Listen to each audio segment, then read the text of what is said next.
сэтгэл зүйн хувьд ингээд хүүхдүүд чинь юу тохиолдоод байгаагаа ерөөсөө мэдэрдэггүй юм бэ.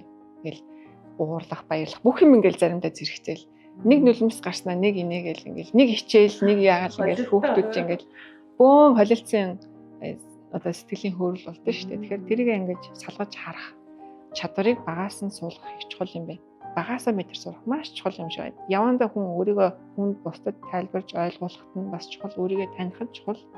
Тэгээ юу болоод байгааг мэдэхгүй дүгнэлт ингэж хийж чадахгүй байсараа бид нар том болчдаг. Амьдралын талд орсон. Тэгээд ингэ байжсэн чинь сэтгэл готролтой болсон. Тэгэл ингээл байжсэн чинь гэр бүлийн сарнилт болсон. Одоо ингээл өөрөөс нь шалтгааллахгүй зөндөө юм байдаг ч гэсэн хүн өөр дээрээ ингээл ихэнх зүйлийг буруутгаж авдаг. Тэр байдлыг их л багаас нь энэ хүүхдүүд сэтгэл зүйн хувьд юу болоод байгаагаа ойлгох. Тэрийг айгүй тийм тодорхой ойлгох. Тэгээд бүр боломжтой болвол өөрийгөө анзаарч сурах. Тэрийг эцэг эхчүүд л заах юм байлээ.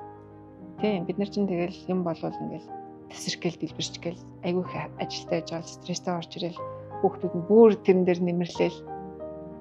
Тэнгүү та нарт даварцсан яста нэрээ яаж ингэж ажил хийж таны энэ нөөц болцоог бий болгож байгааг та нар ойлгохгүй байх гэж бид нар тэгдэж штэ. Манай эцэгчүүд ч гэсэн тэгж бид нар ихсээд өсгсөн. Тэгэл мэдээж тэднээс авах давтал зөндөө.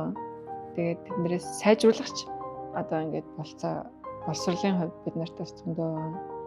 Тэгээд харж байхад бол ер нь тэгэл их багасаа тэр одоо ингэж нөгөө сэтгэл зүйн боловсролыг эзэмссэн хүн эрт төлөвштэй юм байна да гэж анзаарсан.